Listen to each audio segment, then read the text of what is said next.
আর সকাল থেকে ওয়েদারটা দেখো কীরকম, বেশ রোদ রোদ পড়া হয়েছে না, রোদের খুব তাপও আছে, জানি না আবার বেলার দিকে বৃষ্টি হবে কিনা।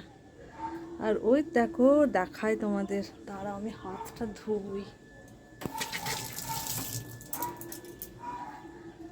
ওই দেখো এক্সপ্রেস ট্রেনটা দাঁড়িয়ে আছে ওখানে, ওই দাদা সিঁড়িতে বসে আছে, দাঁড়াই দেখো জুম করি, এই দেখো দেখেছে ওই দাদা বসে খাচ্ছে, দেখো কিছু একটা খাচ্ছে ওই দাদা।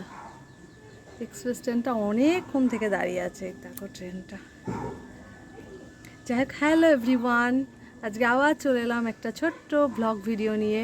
আসলে আজকে সানডে তো, সকাল থেকে উঠেছি, অনেক সকালে উঠেছি। এমনি মেয়ের স্কুলের জন্য 6টায় উঠতে হয়, বাকি আজকে আবার 6টার আগেই উঠে গেছি, কেননা কাজ থাকলে আর মানে শুয়ে থাকতে আর ইচ্ছা হয় না, শুধু মনে হয় কখন সকালটা হবে, উঠবো, কাজগুলো সেরে ফেলতে হবে।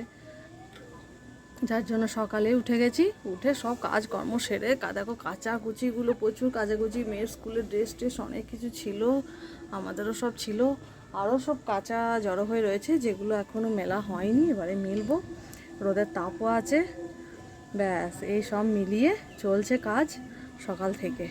আজকে সানডে, আজকে কী রান্না হবে তাই জন্য হাজব্যান্ড আবার নিয়ে চলে এসেছে ইলিশ মাছ। দেখো ইলিশ মাছ তোমাদেরকে আর কার কার ভালো লাগে আমাকে কমেন্টে কিন্তু বলবে। হ্যাঁ,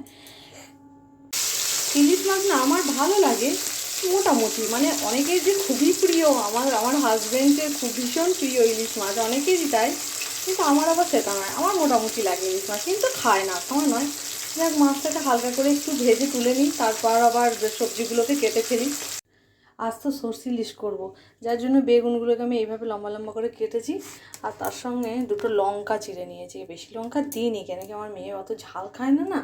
আর মাছটা এইভাবে হালকা ভেজে নিয়েছি, তুলে রেখেছি। আর এই মাছের তেল আবার হাজব্যান্ড খেতে ভীষণ পছন্দ করে, ইলিশ মাছের তেল মাখিয়ে ভাত, যার জন্য সেই তেলও একটু তুলে রেখেছে। নিজে না খায় তো কী হবে, হাজব্যান্ড পছন্দ করে যেহেতু, তাই জন্য তার জন্যেই একটু তুলে রাখলাম। কড়াইয়ে তেলটা গরম হয়ে গেছে, এরপর একটু কালো জিরে ফোড়ন দিলাম, কালো জিরে ফোড়ন দেওয়ার পর এবারে এই বেগুনগুলোকে হালকা করে একটু ভেজে নেব। বেগুন ভেজে আবার একটু মশলাটা একটু বেটে ফেলবো, আগে বেগুনটা একটু নেড়ে চেড়ে নিই তেলে।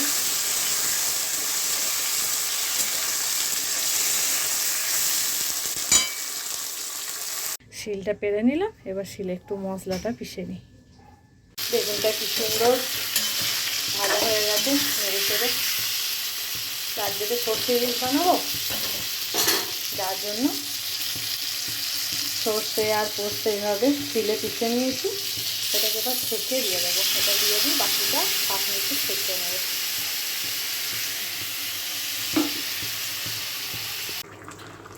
হয়ে গেছে, নামাবার আগে একটু শুধু তেল ছিটিয়ে দেবো, ব্যাস হয়ে গেল।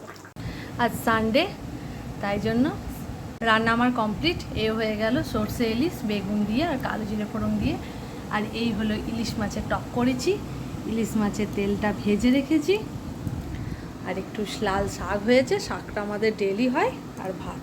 এই হলো আজকে লাঞ্চের মেনু।